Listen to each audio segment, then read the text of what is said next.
Tama po, busy po yung ating Pangulo sa pagtatrabaho. Bukas kausap po si Mayor Leni Robredo para asikasuhin po yung flood control at paglinis sa mga ilog, paghanda sa baha mga kababayan. Kaya sabi dito, hindi po yan nakikita ng Pangulo sa ngayon. Ang kailangan po ng Pangulo ay ang pagkakaisa upang maingat ang ekonomiya, masolusyonan ang isyu sa baha, may angat ang employment rate ng ating mga kababayan. Yan po ang dapat na inuuna na solusyonan ng ating gobyerno. Ang pagkakampihan, hindi po ito napapanahon.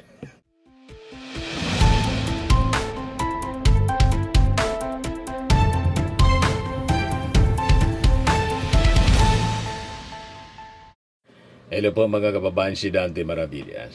Kanina mga kababayan sa press briefing ng Palasyo Malacanang, naitanong kay Jose Claire Castro kung anong masasabi sa naging maagang pagdeklara ni Sara Duterte na tatakbo sa pagkapangulo. Sabi ni Jose Castro, yung declaration na niya ni Sara, irrelevant. Sabi ni, masyado kasi binibigyan ng malaking atensyon ng mainstream media, kahit sa social media kami. Kasi siyempre, balita. Pinapalaki as if yung declaration po magkakaapekto sa takbo ng gobyerno. Irrelevant na niya yan.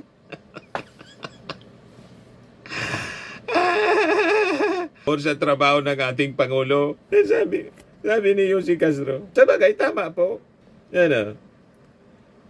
Irrelevant ang pagdeklara ni Vice President na siya ay tatakbo sa pagkapangulo sa May 2028 national election. Sabi po ni Jose Castro, hindi po yan nakikita ng Pangulo sa ngayon.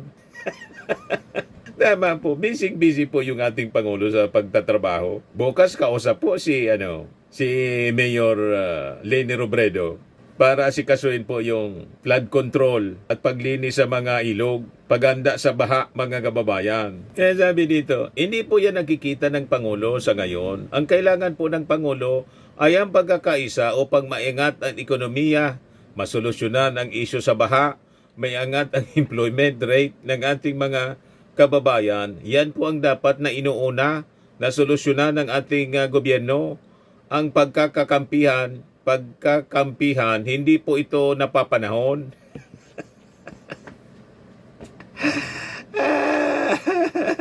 Sinupalpal na naman po ni Jose Castro si Chucky. On other matters tungkol kay VP, yung maagang declaration niya para tumakbo sa 2028. Does the palace see this as a moment of truth para malaman kung sino yung mananatiling kaalyado ng Vice Presidente, and sa kabilang banda, malalaman din naman natin yung mga hindi bibitiw sa administrasyon? Ang ganyan pong pananaw, hindi po ito ang pananaw ng palasyo. Irrelevant po ang pagdedeklara ng Vice Presidente na siya'y tatakbo bilang Pangulo.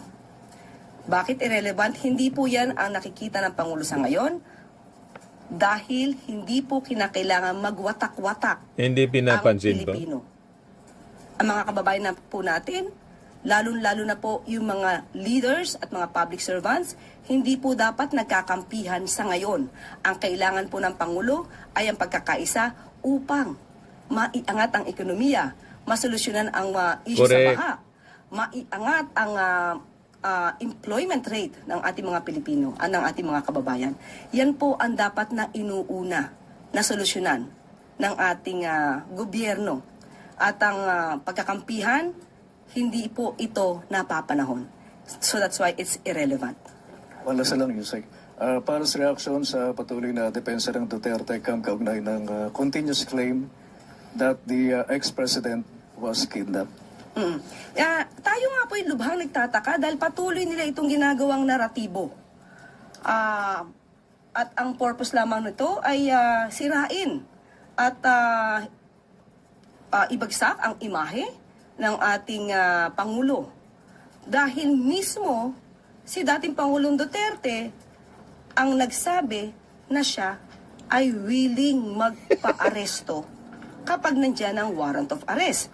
At ito nga po ay aking nakita sa isang news kung saan Philippines Duterte says he will accept arrest if ICC issues warrant.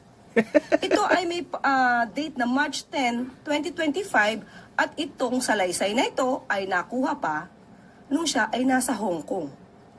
So alam niya na magkakaroon ng pagsisilbi ng warrant of arrest. At ito pa ang sinabi niya, and I quote, assuming it's, referring to warrant, assuming it's true, why did I do it? For myself, for my family, for you and your children, and for our nation. If it is truly my fate in life, it's okay. I will accept it. They can arrest me, imprison me. He was not scared of the ICC and told it to hurry up on its investigation. So, papaano nilang masasabing may kidnapping kung mismo ang dating Pangulong Duterte ay handang magpa-aresto Correct. kapag ang warrant of arrest ng ICC ay nandiyan na? Salamat po, Yusek. Susunod pong magtatanong, Ivy Reyes, Bilyonaryo. Hi, Lisa. Good morning. Political scientist Antonio Contreras said that if the elections were held today, a Leni presidency endorsed by PBBM could defeat Vice President Sara Duterte. Any reaction from the palace po? And is there anything on the table yet? So ang lumalabas sa opinion ni Professor Antonio Contreras ay ex or former VP Leni versus VP Sara. So ang lumalabas ay aksyon versus bakasyon, nagtatrabaho versus hindi nagtatrabaho, Hindi pro-Philippines nagtatrabaho. versus not pro any country. Suhesyon na igagalang, patawad, pero hindi napapanahon. And may reaction po ba ang palasyo sa opinion ni Prof. Contreras na the Dutertes are in panic mode? That's why the Vice President made an early announcement to run for 2028. Kung ganyan po ang pananaw ng isang political analyst, kagaya po ni Professor Antonio Contreras, yan po ay igagalang natin na opinion. Pero sa pananaw po ng Pangulo, katulad ng ating sinabi kanina, kung ano man ang dahilan ng Vice Presidente sa kanyang pag-aanunsyo, it doesn't matter. It doesn't matter at all sa ngayon. Dahil hindi po yan ang focus ng Pangulo. Ang focus ng Pangulo, magtrabaho, hindi para mangampanya at i-promote lamang ang sarili para sa susunod na eleksyon. Susunod pong magtatanong, Heidi Sampang, FEBC. Good morning, Yusek. Other matters lang po. May movement na naman po sa presyo ng mga produktong petrolyo, possibly next week. Kung sakali po, pang 8th straight week na po ito ng oil price hike. Ano po ang posisyon ng palasyo sa mga petition po ngayon para sa fare hikes ng mga drivers at operators na inaaral din po ngayon ng LTFRB? May bago po bang directive ang ating Pangulo hinggil po dito? Opo, nakausap din po mismo natin ang pamunuan po ng LTFRB, si Chairman at Attorney Vigor Mendoza, pati po si DOTR Secretary Banoy Lopez. Sa ngayon po ay may hearing na nagaganap, pinag-aaralan mabuti kung magkakaroon ng fare hike. At ayon naman din po sa LTFRB, ang patungkol po sa hinihiling ng mga jeepney operators and drivers, mukhang hindi pa po napapanahon, premature, dahil po meron pong provisional fare increase sa halagang 1 peso at ayon sa kanilang computation, itong provisional grant na ito na fare hike na 1 peso ay nako-cover pa po ang fuel cost para sa jeepneys. At ayon din po sa sinabi ni Chair Mendoza, ang hiling naman din po ng mga jeepney operators at ng jeepney drivers ay hindi particular sa fare hike, kundi para labanan yung kolorum. At katulad ng ating inireport kahapon, nilalabanan po, especially ang proyekto po ng LTO ni ASEC Lacanilaw, nakakahuli po sila ng mga kolorum. At, pero ang priority po ngayon ng LTFRB kung magkakaroon po ng fare hike ay ang mga buses. dahil wala po silang temporary fare hike. So, yun po, ang priority po nila ay ang pag-uusap tungkol sa pag-increase ng pamasahe sa mga bus. Quick follow-up lang po, Yusek. Kung wala pong fare hike para po sa jeepney, meron po bang kinoconsider na subsidy or alternative assistance po para po sa kanilang hanay? Actually, kahit po sabihin natin na premature, ayon po kay Attorney Vigor Mendoza, pinag-aaralan pa rin po ang maaaring maibigay na tulong sa mga jeepney operators and drivers. Ayon po yan kay Attorney Vigor Mendoza. Huling magtatanong po, Ann Soberano, Bombo Radio.